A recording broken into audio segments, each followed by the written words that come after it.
Nosso Lar, de André Luiz, capítulo 37, a preleção da ministra. No decorrer dos trabalhos do dia seguinte, meu interesse pela conferência da ministra veneranda era grande. Ciente de que necessitaria permissão, me entendi com Tobias a respeito. E ele disse: essas aulas são ouvidas somente pelos espíritos sinceramente interessados. Aqui, os instrutores não podem perder tempo. Desse modo, você fica autorizado a comparecer entre os ouvintes, que se contam por centenas, entre os servidores e abrigados dos ministérios da regeneração e do auxílio. Num gesto afetuoso de estímulo, rematou: desejo-lhe excelente proveito. Transcorreu o novo dia em serviço ativo. O contato de minha mãe, suas belas observações relativas à prática do bem, enchiam o meu espírito de sublime conforto. A princípio, logo após o despertar, aqueles esclarecimentos sobre o bônus hora criaram muitas interrogações. Como a compensação da hora poderia estar ligada a Deus? A contagem do tempo não era atribuição do administrador espiritual ou humano? Porém, Tobias esclareceu minha inteligência faminta de luz. A obrigação de contar o tempo de serviço, em geral, compete aos administradores, sendo justo também instituírem elementos de respeito e consideração ao mérito do trabalhador. Mas, quanto ao valor essencial do aproveitamento justo, isso só as forças divinas podem determinar com exatidão. Ou seja, cumpre ao administrador o dever de marcar as horas e dar ao trabalhador o bônus hora, mas a qualidade do serviço prestado, só Deus, através dos trabalhadores dos planos superiores, é que podem determinar.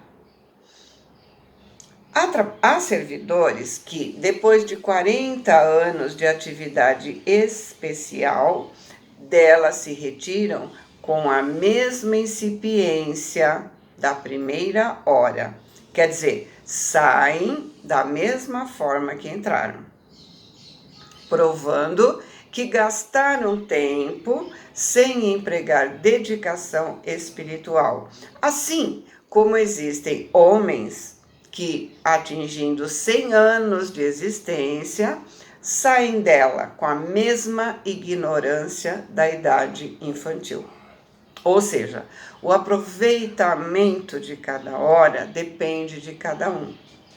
Alguém pode, como ele disse, passar 100 anos sem aprender absolutamente nada, enquanto outra pessoa, que é alguém que se dedica, em poucas horas pode sofrer grandes modificações em seu favor, Isso é individual, depende de cada um, O que você faz com o seu tempo?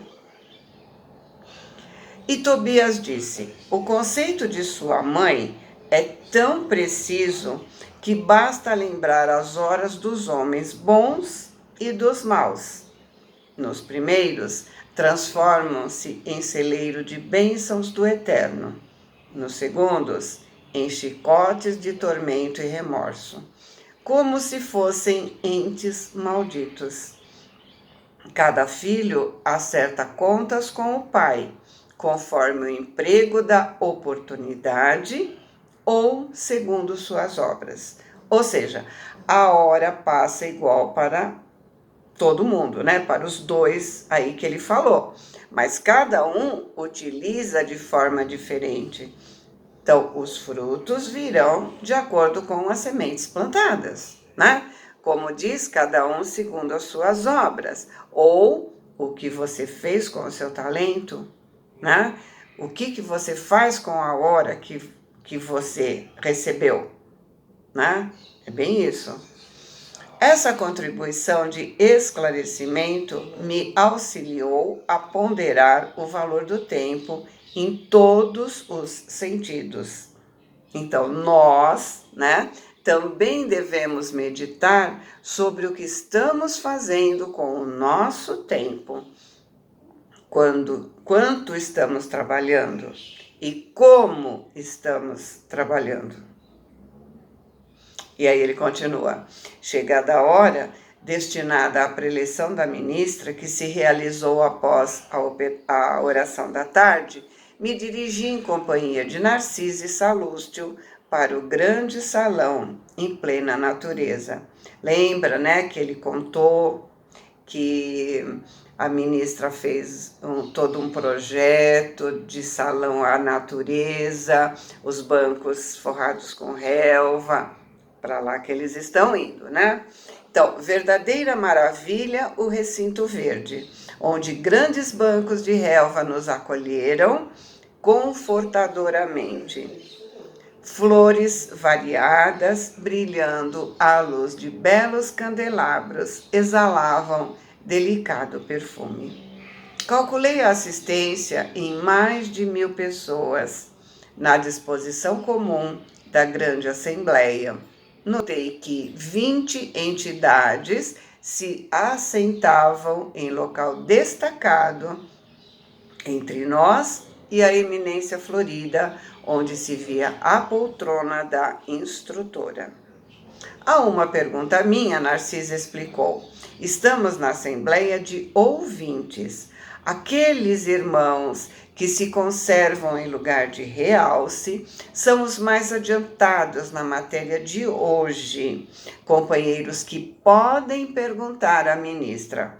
Adquiriram esse direito pela aplicação ao assunto, condição que também poderemos alcançar. Ou seja, não há lugar para curiosidade, não tem os escolhidinhos, né, aqueles que a gente sempre sabe que aqui na Terra acontece, né?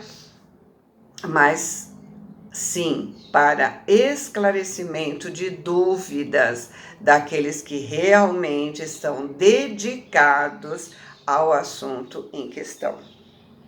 E aí André perguntou: você não pode estar entre eles? Não.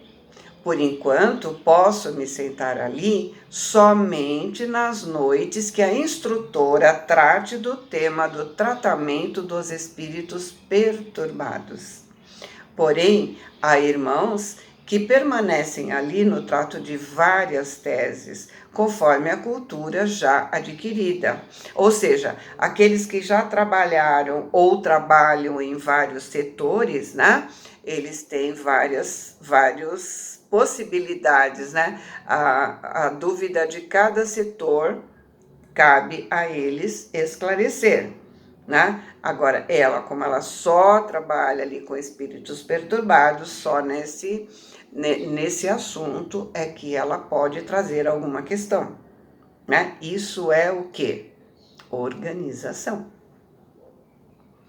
Muito curioso o processo, aduzi. E a enfermeira continuou explicando: o governador determinou essa medida nas aulas e palestras de todos os ministros, a fim de que os trabalhos não se convertessem em desregramento da opinião pessoal, sem base justa, com grave perda de tempo para o conjunto. Quaisquer dúvidas, quaisquer ponto de vista verdadeiramente úteis poderão ser esclarecidos ou aproveitados, mas tendo em vista o momento adequado. O que a gente falou, né? Organização. Não há perda de tempo, nem do palestrante e nem dos ouvintes. Não é uma troca de opiniões, um bate-boca que não chega a nada. É pura e simplesmente esclarecimento. Mal acabei de ouvir quando a ministra veneranda penetrou no recinto em companhia de duas senhoras de porte distinto, que Narciso informou serem ministras da comunicação.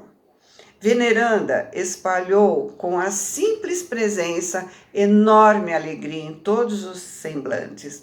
Não mostrava a fisionomia de uma velha, o que contrastava com seu nome. Sim, o semblante de nobre senhora, na idade madura, cheia de simplicidade, sem afetação.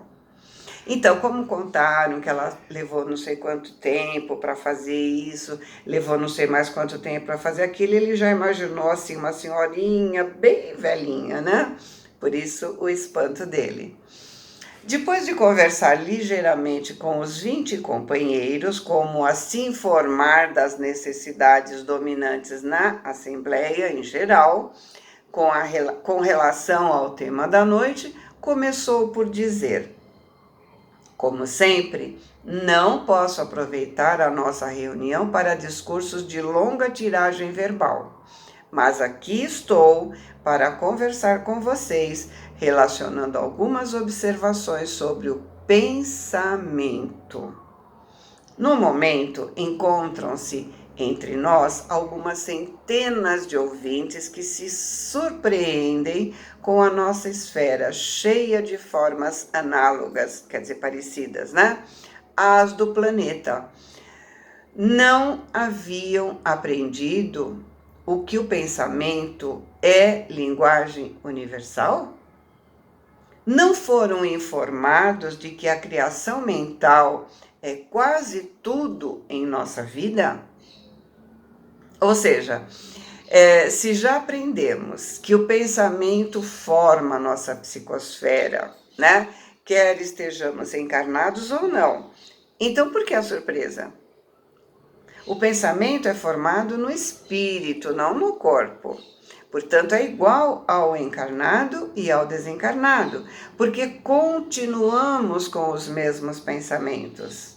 Não é porque desencarnou, mudou tudo. Nós levamos as nossas ideias fixas, levamos aquilo que a gente aprendeu e conforme a gente vai aprendendo outras coisas, né? A gente vai tirando aqueles pensamentos que não eram corretos, colocando novos no lugar, mas a gente leva e traz. Com os mesmos sentimentos, com as mesmas vibrações, nós, né, estamos aqui e lá, né? A gente não muda. Então, temos os mesmos pensamentos, os mesmos sentimentos, as mesmas vibrações, não muda nada. Nós estamos com os nossos afins aqui, nós estamos com os nossos afins lá. Refletimos o que somos através dos nossos pensamentos. E aí ela continua. São numerosos os irmãos que formulam semelhantes perguntas, mas encontraram aqui a habitação, o utensílio e a linguagem terrestres. Mas esta realidade não deve causar surpresa a ninguém. Não podemos esquecer que temos vivido até agora, referindo-nos às existências humanas, em velhos círculos de antagonismo vibratório. O pensamento é a base das relações espirituais dos seres entre si, mas não nos esqueçamos que somos milhões de almas dentro do universo, algo insubmissas ainda às leis universais. Por enquanto, não somos comparáveis aos irmãos mais velhos e mais sábios, próximos do divino, mas milhões de entidades a viverem nos caprichosos mundos inferiores do nosso eu. Os grandes instrutores da humanidade carnal ensinam princípios divinos, expõem verdades eternas e profundas nos círculos do globo. Porém, em geral, nas atividades terrenas, recebemos notícias dessas leis sem nos submetermos a elas. E tomamos conhecimento dessas verdades sem lhes consagrarmos nossas vidas. Será crível que, somente por admitir o poder do pensamento, o homem ficasse liberto de toda a condição inferior? Impossível. Ou seja, só porque uma pessoa leu sobre o poder do pensamento, só porque ela ouviu em algum lugar, em alguma palestra, né, sobre o poder do pensamento, mas ela não colocou em prática, vai mudar alguma coisa na sua vida? Claro que não. Impossível, como ela diz, né? O que muda a nossa vibração, o que muda a nossa energia, a nossa luminosidade, é o que aprendemos e colocamos em prática. Aliás, aprender é colocar em prática, né? Se a gente aprender só com a mente, sem colocar em prática, a gente não aprendeu, né? Porque aprender significa, concordo com isso, isso é o certo, é isso que eu vou fazer. Uma existência secular na carne terrestre representa períodos demasiadamente curtos para aspirarmos à posição de cooperadores essencialmente divinos. Nos informamos a respeito da força mental no aprendizado mundano, mas esquecemos que toda a nossa energia, nesse particular, tem sido empregada por nós em milênios sucessivos nas criações mentais destrutivas ou prejudiciais a nós mesmos. Ou seja, até sabemos do poder da mente, mas empregamos esse poder em criações destrutivas, inferiores, que prejudicam a nós mesmos. Precisamos prestar atenção em nós mesmos, lembrando que eu carrego os frutos do meu aprendizado através das minhas encarnações. Somos admitidos aos cursos de espiritualização nas diversas escolas religiosas do mundo, mas habitualmente agimos exclusivamente no terreno das afirmativas verbais. Mas ninguém atenderá ao dever apenas com palavras. A Bíblia ensina que o próprio Senhor da vida não estacionou no verbo e continuou o trabalho criativo na ação. Ou seja, nós aprendemos nas igrejas o que nós devemos fazer, mas a gente só fala, não faz. E só mudamos com atitudes, não com palavras. Todos sabemos que o pensamento é força essencial, mas não admitimos nossa milenária viciação no desvio dessa força. Ou seja, no desvio do pensamento, né? Todos sabemos da força da oração, mas não nos mantemos no orai e vigiai. Preciso buscar o meu eu sou e fazer a limpeza dos meus pensamentos, fazer a minha reforma íntima. Ora, sabemos que um homem é obrigado a alimentar os próprios filhos. Nas mesmas condições, cada espírito é levado a manter e nutrir as criações que são dele. Então, da mesma forma que somos obrigados a alimentar os nossos filhos, somos obrigados a alimentar os nossos pensamentos, os nossos sentimentos, porque eles são criações nossas. Precisamos modificar nossos pensamentos para modificar nossas ações, nossos sentimentos para sermos novas pessoas. Uma ideia criminosa produzirá gerações mentais da mesma natureza. Um princípio elevado obedecerá à mesma lei. Recorramos a símbolos mais simples. Após se elevar às alturas, a água volta purificada, veiculando vigorosos fluidos vitais no orvalho protetor ou na chuva benéfica. Conservamo-la com os detritos da terra e faremos habitação de micróbios destruidores. É um exemplo bem claro, né? Ela diz que a água parada ajuda a formação de micróbios, vermes, né? Mas se ela subir às alturas, ela se modificará e voltará purificada, alimentando plantas e animais. Então, se nós ficarmos inativos, não seremos úteis. Mas se nos elevarmos através do estudo e do trabalho útil, voltaremos cada vez mais purificados. O pensamento é força viva em toda parte. É a atmosfera criadora que envolve o pai e os filhos, a causa e os efeitos no lar universal.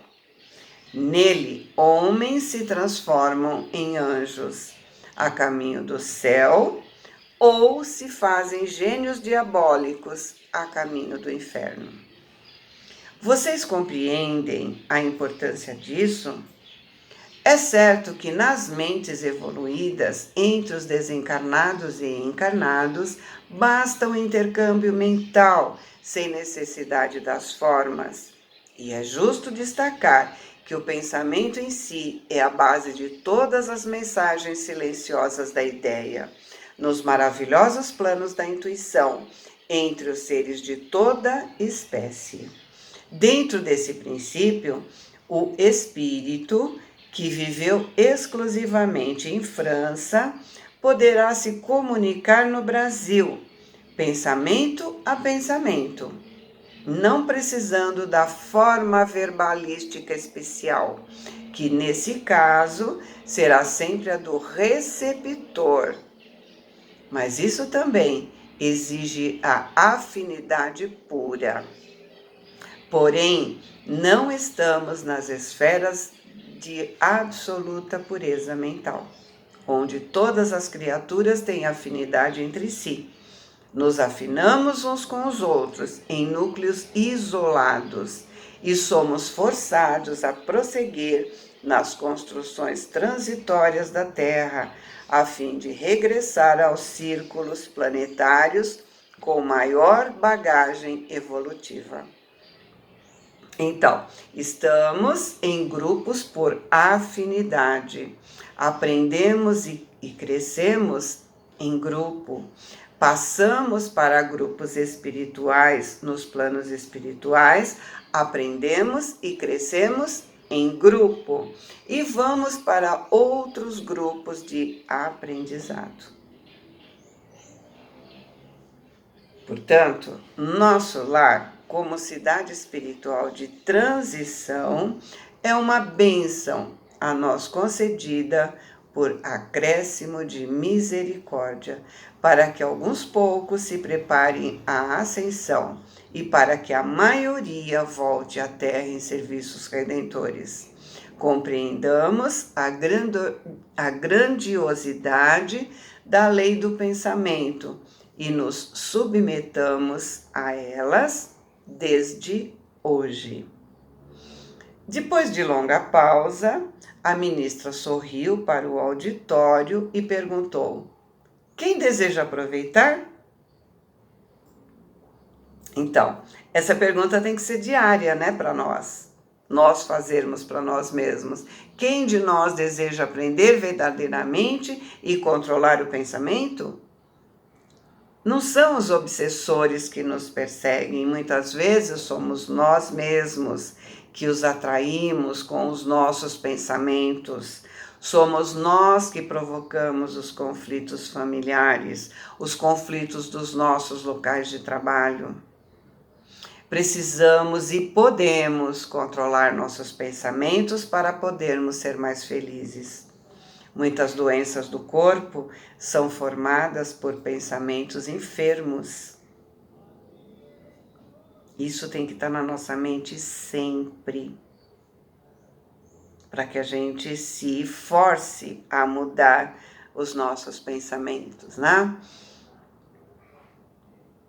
Logo após, a música suave encheu o recinto de cariciosas melodias. Veneranda conversou ainda por muito tempo, revelando amor e compreensão, delicadeza e sabedoria. Sem qualquer solenidade nos gestos, para evidenciar o término da conversa, terminou a palestra com uma pergunta graciosa.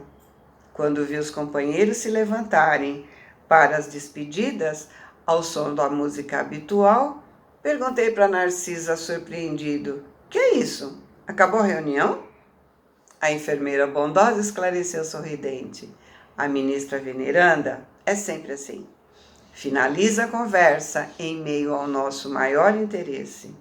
Ela costuma afirmar que as preleções evangélicas começaram com Jesus, mas ninguém pode saber quando e como terminarão." Pois é, né? Começaram com os ensinamentos de Jesus, mas não sabemos quando nem como terminarão. Por quê? Continuam dentro de cada um de nós e depende da nossa dedicação, depende do nosso dia a dia, do nosso aprendizado, da nossa busca de novos conhecimentos, da nossa reforma íntima. Boa semana, fiquem com Deus, amo vocês.